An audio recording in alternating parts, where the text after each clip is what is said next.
ಇದು ಲೈಫ್ ನಲ್ಲಿ greatest achievers ಬಂದು ಬ್ಯಾಕ್ ಬೆಂಚ್ ಬಂದು ಬರ್ತಾರೆ. It very important. ನಾನು ಸೈಂಟಿಫಿಕಲಿ ಪ್ರೂವ್ ಮಾಡ್ತೀನಿ. I prove it scientifically prove ಮಾಡ್ತೀನಿ. ಇದು ಯಾವ ತರನು ಬ್ಯಾಕ್ ಬೆಂಚಸ್ ಏನ್ ಮಾಡ್ತಾರೆ ಜನರಲಿ ಅವರೆಲ್ಲ 60%, 55%, 65% ಈ ತರ ಇರ್ತಾರೆ.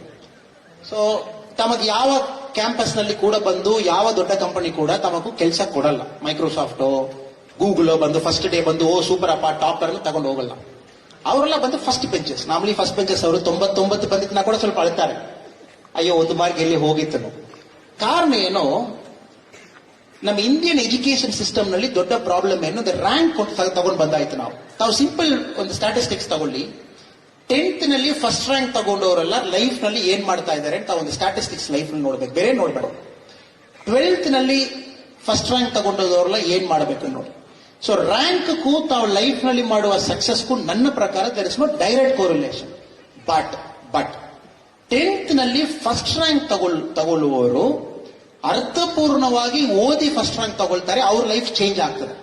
ರಾಟ್ ರೀಡಿಂಗ್ ಮಾಡಿ rank for the sake of rank, ನಾನು ಫಸ್ಟ್ ರ್ಯಾಂಕ್ ತಗೊಳ್ಳೇಬೇಕು ತಗೊಳ್ಳುವವರು ಅಲ್ಲ, ಲೈಫ್ ನಲ್ಲಿ ಸ್ವಲ್ಪ ಶೈನ್ ಮಾಡೋದು ಆಮೇಲೆ ಕಷ್ಟ. ಸಿಂಪಲ್ ಉದಾಹರಣೆಗೆ ಹೇಳ್ಬೇಕು, ನಮ್ಮ